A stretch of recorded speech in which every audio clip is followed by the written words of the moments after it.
There once was a young man from Texas. We've a mutual friend that connects us. And this Texan said, "Please, let me cut the cheese." And the dinner became a dog's breakfast. This, Earful Tower listeners, is a very unusual podcast episode. If you follow on social media, you probably already have an idea where this is going. If you're not, you're missing out. The Earful Tower, Instagram, Facebook, everything. The idea is, I was at a dinner party the other night. Bunch of people, no French people, a bunch of expats, foreigners, whatever you want to call us, sitting around. Dinner was lovely. A cheese platter was served. And one of the guests, who was American, got his knife and cut into the Comté cheese in a fashion that raised eyebrows at the table. I was motivated to get my phone out and take a picture of this cheese. On reflection, after a little bit of reflection, I was motivated to share this picture with the Earful Tower community on social media, and that prompted nothing short of a tempest of comments. Hundreds and hundreds of comments with opinions. And now, in the interest of being totally fair, I'm going to present every side of this story, including from the culprit himself, from cheese experts, and from some fun social media comments as well. But in short, this is the cheese massacre that divided a community, and I'm excited to share it with you. My name's Oliver G. This is the Earful Tower, and let's do it.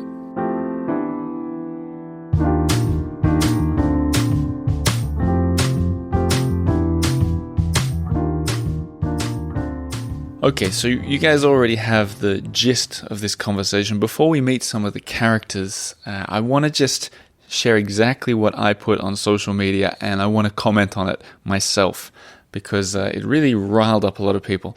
I shared the picture. I highly encourage you to go and look at this first, but if you don't have access, I'll explain it. It was a close-up of a Comté cheese. Now, Comté cheese is about the size of a big hand, let's say. Same thickness of your hand lying flat on the table. And then the way you're meant to cut it is in long, thin lines. In this picture, there's a messy knife next to this Comté cheese with what looks like, it looks like a chicken has attacked it or something. A vertical instead of a horizontal cut taken out of the right-hand side. To make matters worse, there's a very sort of wet brie cheese off to the left in this picture. It does look like a crime scene. And I shared it on social media. I was looking for reaction, I'll be honest, but I wrote, "At a dinner party with someone who's just moved to Paris. This is the Comté cheese after he took some. Is his cheese cutting A, no big deal, it's just cheese, B, forgivable Comté carelessness, C, an atrocity to all of France, or D, something else?" Now, before we get into the responses, I want to explain what I did there. I purposely didn't call him out. I didn't say where he was from. I didn't even say if it was a he or a she. I certainly didn't say he was American or a Texan. We'll get into that in a second. I just put it out there wondering if it would get a response. And it did. Like I said, hundreds of comments came in. I read them all. And what I figured would be kind of fun is, instead of me giving you a little sort of glimpse into the comments and the outrage that came with this, is I figured I'd ask some Earful Tower VIPs to lend their voices. So here's a glance at some of the more outraged responses.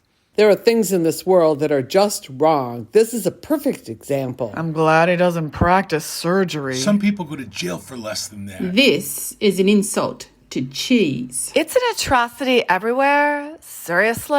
This is the result of trying to hold his knife with his foot? Hopefully he has been sufficiently shamed out of making that mistake again. Whoa, first really good acting there. They're the voices of some of the people who've been helping mail out our books, some VIPs there. Good actors and actresses there. So I'm seeing these comments come in, and as you're probably reacting at home, you probably agree with me that they're quite rough, quite tough, quite severe. I mean, I called for it. I think there's a lot of tongue-in-cheek going on. But also, this prompted people to come to the defense of the gentleman and sort of to go on the attack against me. Here are some of those comments. Not everyone knows the rules of cheese. Let them be, man. This is probably just due to the eagerness of having such a delicious cheese. Then there were some people who, quite rightly, had a bit of a dig at me, saying, which I shared in some of the early episodes of this podcast and in my book, Paris on Air, I shared the story of how I was too frightened to go into cheese shops because there was so much going on. So we got some comments sort of saying, easy, Oliver, easy. But I want to explain why I shared it as well, is when this happened, and then we're going to get into how you're meant to do it and sort of the repercussions of everything in France and the morals and whatever. But when it happened, my first reaction was actually to laugh and to talk and to explain. And then the guests were laughing too all together. And we used it as an opportunity to sort of empathize with each other on the difficulties of moving to a foreign country as a stranger in a strange land. So there was no malice from my part. And once it went out there on social media, I contacted gentleman in question who you'll meet soon. And I said, I just want to apologize if you think I've sold you out here. But he laughed it off immediately and said, he said I was a coward for not sharing who he was and where he was from. He's quite a character. More on him in a second. So I'm sitting and I'm thinking, all these comments, people also, I think some people were confused by which was the massacre, because the brie to the left of the picture also really looks like a dog's breakfast, as some people have pointed out. But we're focusing on the Comté on the right. And I thought, who am I to be the expert? The real experts are obviously cheesemongers. So what I did is I took this photo and I went down to my local cheese shop, which is called Griffon in the 7th arrondissement, a beautiful little cheese shop where they always take the time to explain whatever you need or what you're looking for and so on. And I said to them, would you guys like to be on this podcast? I'm going to show you a picture and I want you to react to it. And their first response was, can we see the picture first? I said, no, I want to press record and hear your honest reaction.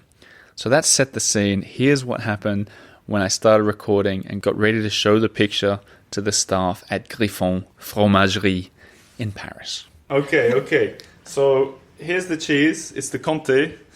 And I want your honest reaction to this cut. Are you ready? Yeah. Yes. Oh la la. Oh, what happened? Okay. What happened? An accident? You think it's He bad? broke it. Yeah, it's really bad. bad. Well, why is it so bad? Because you don't cut it like this Yes. for a Comté. You cut it like this for a mimolette or a Gouda, for example, He just but not broke for the this. cheese. Yeah. Very bad. Boo. Do you think because he's new to Paris, it's okay? Or do you I think the person are not French at all. No, they're not. It's an American Oh, person. American. Oh, sorry. Yeah. But it's Yeah, that's not. right. It's not logical. It's not logical. I just can't understand how. Ouais, he cut cook it. Yeah. So here's a question. If this happened at a dinner party where you were, Yes. would you be offended, upset, disappointed, angry?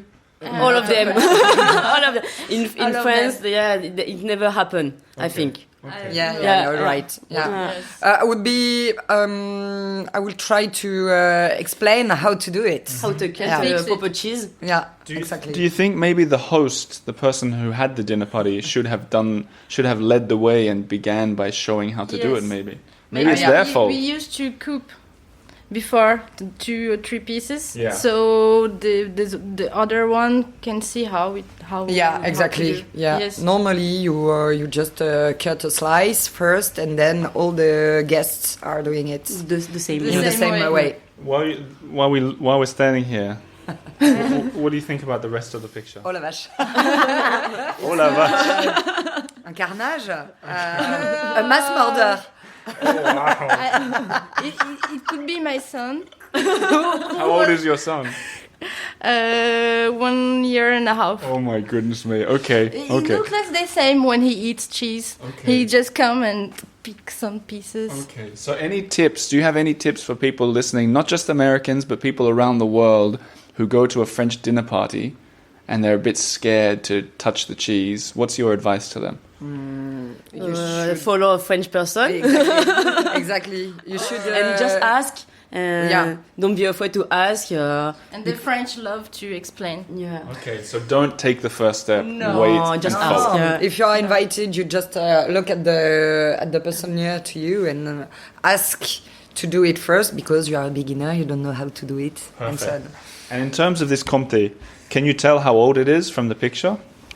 Maybe 18 months age. Okay. Ouais, regarde la croûte, je me dirais Non, même c'est plus vieux. peut-être un peu plus. 24. Okay, so we have an old Comté here.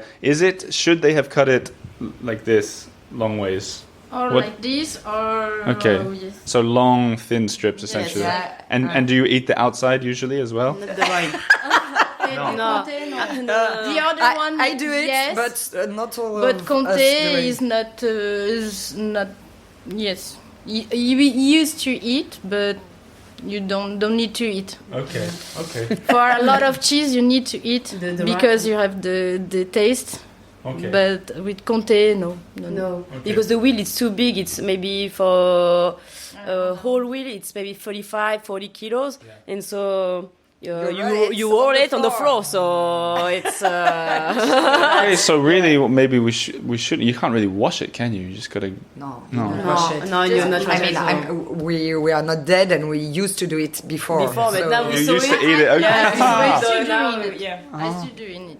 So what you're saying is you've seen them wheeling them along the ground, and now Because you it's don't too want. heavy, so that's why. Okay, well I'm learning a lot too, so I'll have to say thank you very much for your time. What's everybody's name? Elodie, Marine. Lou. Merci beaucoup tout le monde. thank you. Merci.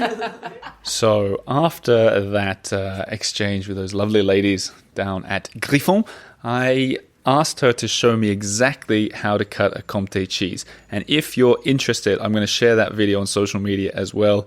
But to spell it out, if you got that long, I said it was the shape of a hand. Imagine like a perfectly rectangular hand. Imagine it is your hand, looking at your hand flat in front of you now. You cut where your fingertips are, and then you cut where your knuckles are, and then you cut where your next knuckles are, always about 1 centimeter, all the way until you're about halfway through. So imagine you cut all the way down to your knuckles, and then on the palm of your hand or the back of your hand, you do it in a sort of triangular shape around the edges. Once again, if you don't understand my hand analogy there, look on social media. I also had the idea to get a special gift for the next man who you're about to meet, who I can reveal. His name is Will Weaver. He is a basketball coach. He's the head coach of Paris Basket, or Paris Basket, a local team that plays in the 13th arrondissement. I'm going to go watch a game soon. He has a coaching career around the world, including the NBA and in Australia. He is the Texan guest with the knife, or machete, you might say. And he's new to Paris, so he's been here for 3 months. I texted him after meeting him at this dinner party. I said, let's meet up for a drink. I'll bring my microphone and we can talk through this whole thing. Funnily enough, in the whole vibe of the stranger in a strange land thing, he said, a text to me, the nearest bar to me is called Le Bristol. Let's meet there. And when I arrived, I realized it is the swanky, fancy, probably 5-star hotel in the 8th arrondissement, which we sort of joked about. That, he said that he'd got it wrong once again. He was just picking a random bar, but we ended up at one of the more fancy ones in town. But I can recommend it. It was very lovely. So we went into the bar, sat down in a quiet place, and tried to get to the bottom of all this cheesy business.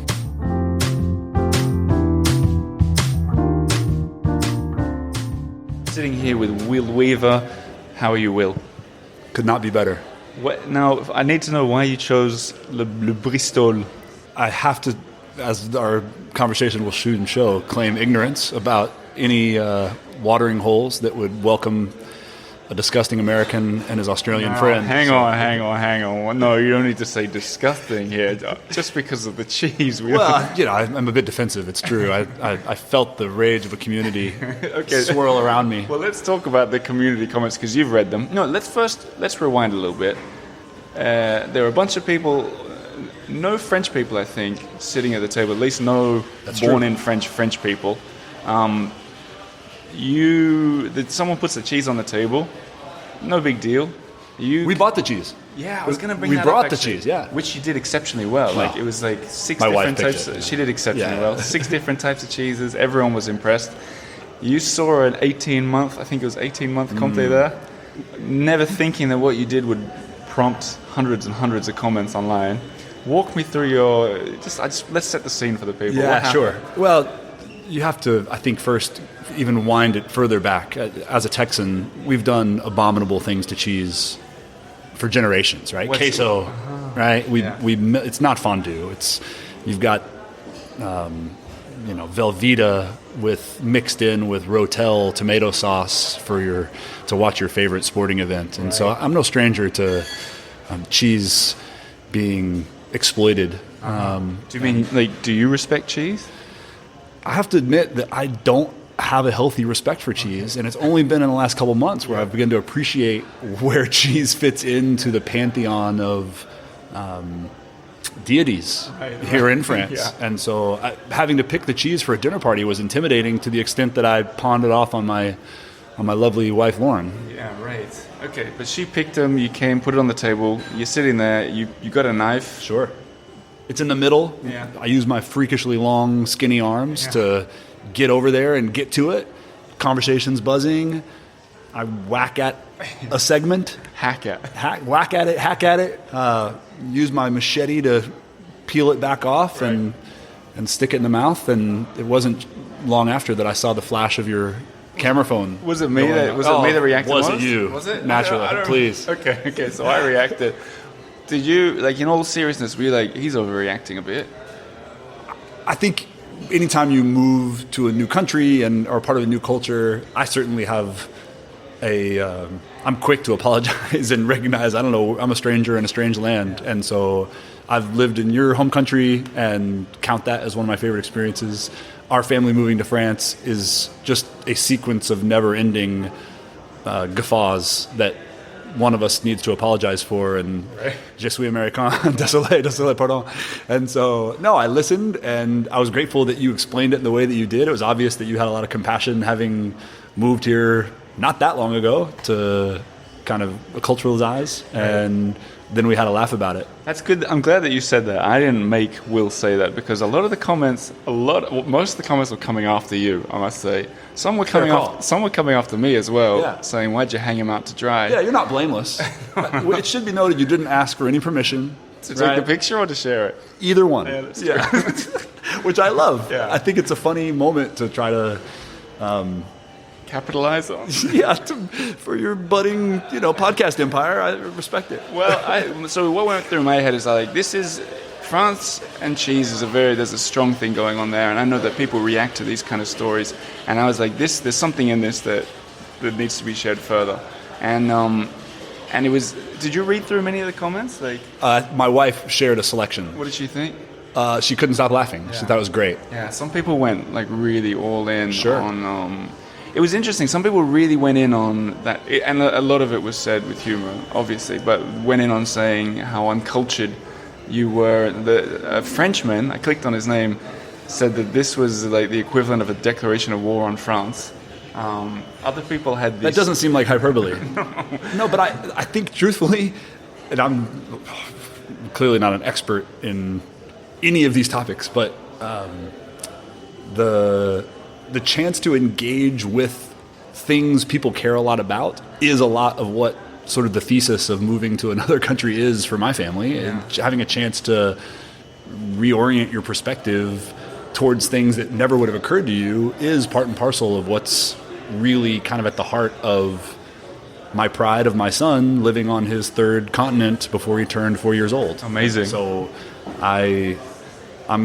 no one will ever accuse me of being de Tocqueville, but I have a real gratitude for the chance to get to be exposed to novel things and to be around people that can help you learn, okay, here is why that would be offensive to someone in France. Sure. And as our first dinner party while we were in France. That was your first dinner party as well? We have a 4-year-old. We don't get out much. I know the feeling. And I coach basketball. So those two things in concert mean that most of my evenings are tied up. Well, let's talk about that perspective in a second. But I also want to tell you, I had this idea. The listeners have already heard this, but I went into a cheese shop, fromagerie, the same that maybe you feared to go in. The same, in my early days here, I feared going in them as well. And I recorded their reaction, showing them the picture, because I was wondering if the people who follow my page maybe are all just Francophiles and not so many French people, So I wanted to see the reaction of French cheesemongers. And? When I held it up to them, they started. The first thing one of them said was "oh la la." One of them said "oh la vache," which means holy cow, right? Which is a kind of almost cheese thing, which I thought was kind of funny. And then they used words like carnage, mass murder, I think. And one said that their 1-year-old son would do a similar thing to a cheese. What's your reaction to that? Fair, and fair. Okay, so there you go. We got the reaction. We got your reaction and the cheesemonger's reaction and the reaction of hundreds of people out there. But that perspective thing is an interesting thing to touch on, because I think that's kind of the moral of the story. You said it really well, coming to another country and learning and understanding. I'm interested. You're doing what a lot of the listeners to this podcast maybe want to do, spend considerable time here, maybe move here. As a fairly newbie, someone who's been here 3 months, is it? That's right, August. What's your advice so far to other people about this kind of diving in the deep end, maybe treading on people's toes, understanding the culture before you plunge in? Do you have any advice for people? Not good advice, clearly. Any advice for this? I think, truthfully, bring the right people.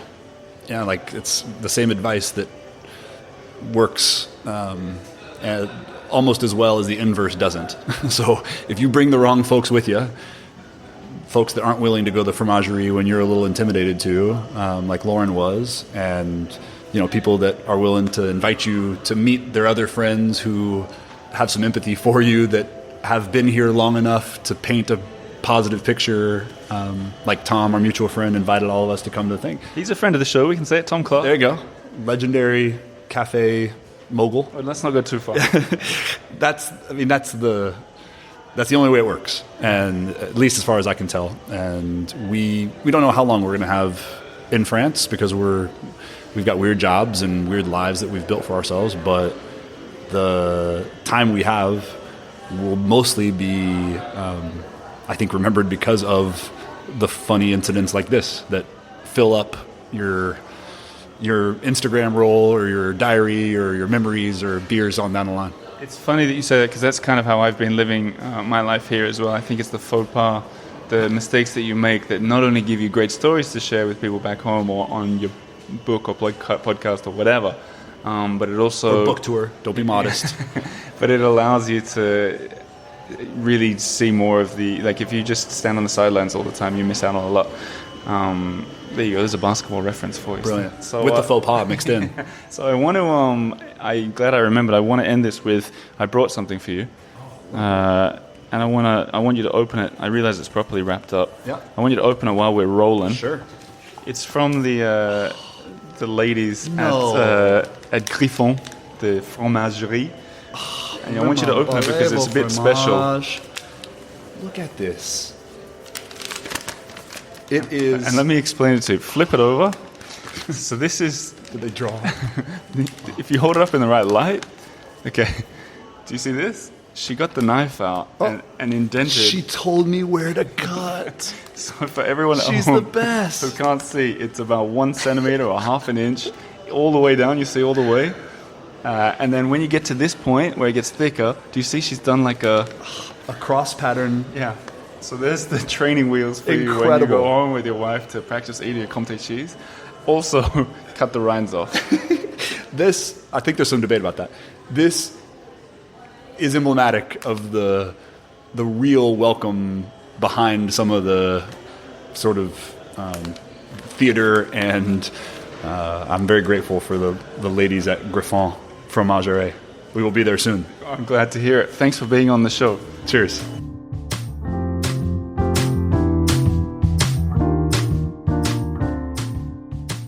So there you have it. Will Weaver himself learning the way of Paris and France, much as we all do when we're here.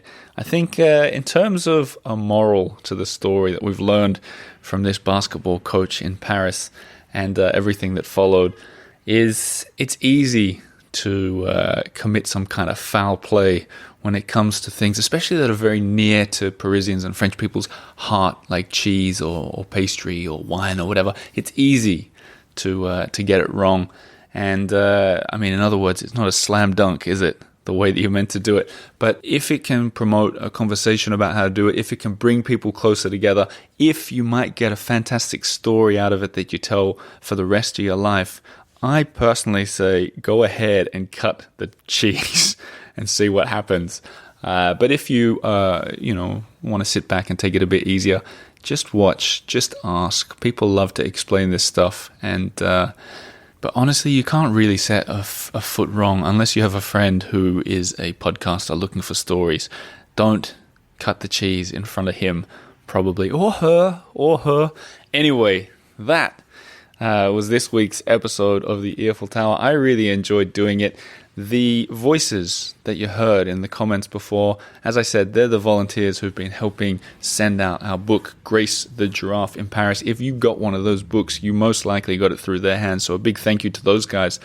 The episode, did you notice that there weren't any ads? There aren't ads in this show. If you appreciate that you don't have to skip 18 minutes forward to find the episode, why not become a Patreon member? Patreon.com/The Earful Tower, where for $10 a month, you get access to all kinds of bonus things, including, starting this week, beautiful transcripts of the episode. And when I say beautiful, you all know what a transcript is. It's the whole episode in text, but full of links, pictures, where we talk about Le Bristol, there's a bit more info about it. Pictures of the guests, that kind of stuff, set out in a lovely style by my graphic design brother Eddie, who edits this episode. So sign up there, patreon.com/The Earful Tower. Keep these wheels spinning. And I'm going to finish on this note. If you are in Paris on December 2nd, we're having a huge Christmas party. We are renting, well, I'm not going to tell you where it is, because I don't want everyone to just show up, but we're renting a very special location in central Paris. I sent out invites to all the Patreon members. I've sent out invites to all the guests of the show over the past year, and to a bunch of friends of the show with a surprise musical act. This venue has a capacity, so I need to get an RSVP list exact. If you're not a member, now's the time to sign up to snag that invite. Otherwise, if you are a member, check your inbox and get back to me quickly, because these spots will go. That'll do it for me. You've been listening to the Earful Tower. My name is Oliver G. Thanks to everybody who sends comments, emails, reviews, especially. You guys are the MVPs. Also, this one I think can be dedicated to everybody who dares in France, whether that's cutting the cheese, choosing the wine, pouring the wine, or initiating a conversation. Who dares wins, guys. Keep it up. I'll see you again next week. Merci. Au revoir.